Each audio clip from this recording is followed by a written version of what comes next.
ایک خرق عادت وہ ہے جو اللہ تعالیٰ اپنے نیک بندوں کی بزرگی کو ظاہر کرنے کے لیے غیر انبیاء کے لیے بھی کرامات جنہیں ہم کہتے ہیں ہو جاتی ہے۔ بہت سے صحابہ سے وہ کرامات ثابت ہیں۔ حضرت عمر رضی اللہ تعالی عنہ کو شام کا میدان جنگ دکھا دیا گیا، یا ساریۃ الی الجبل کے الفاظ آپ نے فرمائے۔ ابھی تو ٹیلی ویژن کہیں نہیں تھا، ابھی یہ سارے وسائل و ذرائع موجود نہیں تھے، یہ خرق عادت ہے۔ غیر نبی کے لیے اسے ہم کہیں گے کہ یہ کرامات ہے۔ نبی کے لیے لفظ معجزہ اختیار کر لیا جاتا ہے، لیکن معجزہ اس کو نہیں کہنا چاہیے، اصل میں یہ بھی نبی کے لیے کرامات کے درجے کی شے ہے جو اس سے بلند ہے۔ معجزہ وہ ہے جسے کوئی نبی دلیل کے طور پر پیش کرے اور اس پر چیلنج کرے کہ آؤ اور مقابلہ کرو۔ مثلا حضرت موسیٰ علیہ السلام کو 2 معجزے دیے گئے، اور اس میں سے جو سانپ بن جانا تھا لاٹھی کا، وہ معجزہ ہے جس پر چیلنج بھی آیا اور ساحروں سے مقابلہ بھی کیا، اور ساحر شکست کھا گئے، عاجز آ گئے۔ القی السحرۃ ساجدین، وہ سارے جادوگر جو ہے فوری طور پر بے اختیار سجدے میں گر گئے۔ آمنا برب موسیٰ و ہارون، ہم ایمان لے آئے موسیٰ اور ہارون کے رب پر۔ یہ معجزہ ہے۔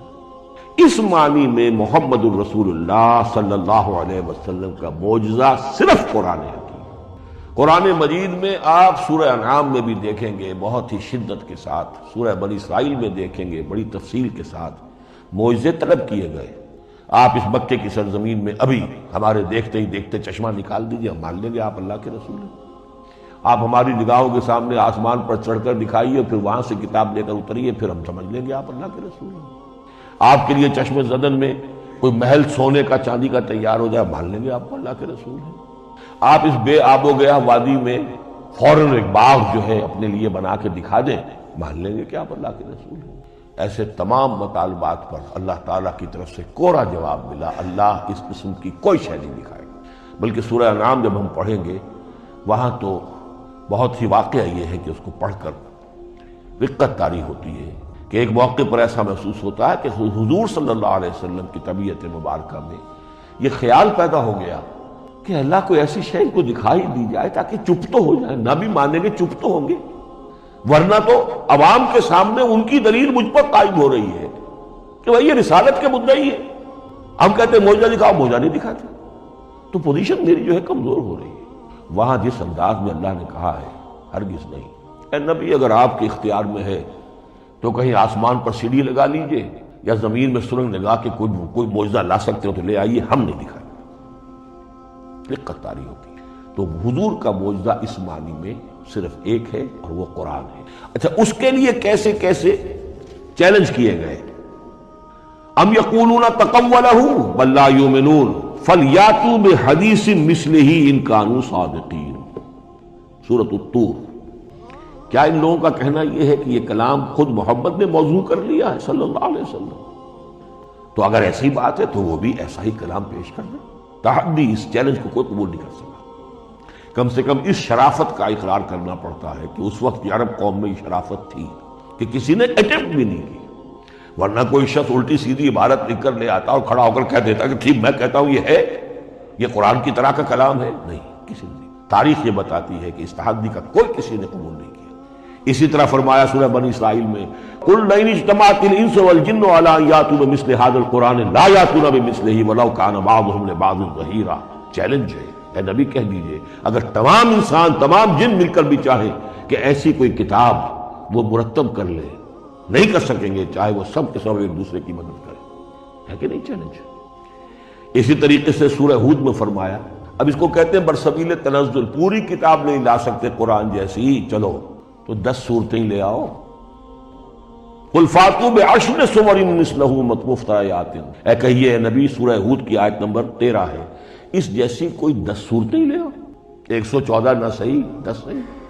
یہ بھی نہیں ہوا تو برسبیل تنزل اور سورہ یونس میں فرمایا قُلْ فَأْتُوا بِسُورَةٍ مِّن مِثْلِهِ، ایک سورت ہی لے آؤ۔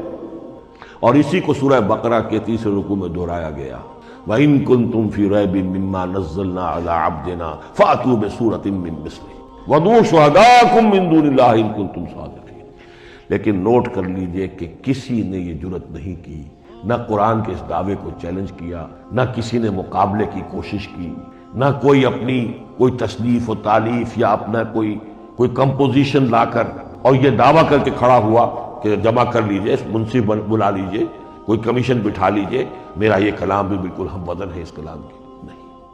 اب ہمیں دیکھنا یہ ہے کہ وجوہ اعجاز قرآن مجید کے کیا کیا ہے۔ معجزہ تو یہ ہے، حضور کا اصل معجزہ یہ ہے، لیکن معجزہ کس کس پہلو سے ہے؟ یہ ایک ایسا موضوع ہے کہ جس پر پوری تصانیف لکھی گئی ہے۔ وجوہ الاعجاز، وجوہ اعجاز القرآن، قرآن کے معجزہ ہونے کے کون کون سے پہلو ہیں۔ اس کا واقعہ یہ ہے کہ احساء ناممکن ہے، اور جیسے جیسے زمانہ آگے بڑھے گا اس کے اور پہلو واضح ہوتے جائیں گے۔ سنوریہم آیاتنا فی الآفاق وفی انفسہم حتی یتبین لہم انہ الحق۔ لیکن یہ کہ کس کس پہلو سے یہ معجزہ ہے، چند موٹی موٹی باتیں ضرور سمجھ لیجئے۔ لغت، ادب، فصاحت، بلاغت، عذوبت، مٹھاس، اس کے اعتبار سے قرآن معجزہ ہے۔ لیکن اس اعتبار سے قرآن معجزہ ہے یا تو تھا اپنے زمانے کے عربوں کے لیے، غیر عرب کے لیے تو نہیں تھا۔ غیر عرب جو ہے قرآن مجید کی جو بھی فصاحت و بلاغت ہے، اس کا جو لٹریری بیوٹی ہے، اس کو تو وہ اپریشیٹ نہیں کر سکتا تھا۔ یہ حصہ جو ہے یا تو عربوں کے لیے تھا اس وقت دائمی، یا آج بھی عرب کچھ نہ کچھ، بہرحال عربی ان کی زبان ہے، وہ پڑھتے ہیں، جیسا کہ میں نے عرض کیا تھا، چاہے عیسائی ہو اور چاہے یہودی ہو، وہ بھی اپنے ہاں لٹریچر کی، عربی لٹریچر کی ہائیسٹ کتاب کی حیثیت سے قرآن مجید پڑھانے پر مجبور ہے۔ ایک پہلو اس کا یہ ہے، اور اسی کے حوالے سے نوٹ کیجئے حضرت لبید رضی اللہ تعالی عنہ، یہ سبع معلقہ کے شعراء میں سے تھے آخری۔ عربوں میں چونکہ اس کا بڑا چرچا تھا شاعری کا، تو ان کا جو سالانہ جشن ایک ہوتا تھا، اس میں وہ بہت بڑے بڑے شعراء سب جمع ہوتے تھے، اپنے اپنے قصیدے پڑھتے تھے، اور جس کا قصیدہ سمجھا جاتا تھا کہ سب سے اعلیٰ ہے، سب سے بلند ہے، سب سے عمدہ ہے، اب اسے اس سال کے لیے وہ گویا کہ ملک الشعراء اس کو مانا جاتا تھا کہ یہ شاعروں کا بادشاہ ہے، اور تمام شاعر اسے سجدہ کرتے تھے بالفعل، اور اس کے قصیدے کو کعبے کی دیوار کے ساتھ ٹانگ دیا جاتا تھا، معلق کر دیا جاتا تھا۔ ایسے 7 قصیدے ہیں جن کے مجموعے کا نام ہے سبع معلقہ۔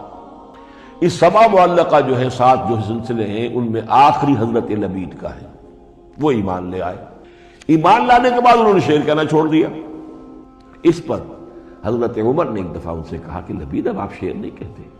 ان کا جواب تھا ابعد القرآن، کیا قرآن کے بعد بھی کسی کے لیے کوئی موقع ہے کہ وہ کچھ کہنے کی کوشش کرے؟ فصاحت اور بلاغت کی تو معراج قرآن مجید ہے، وہ آ چکی ہے۔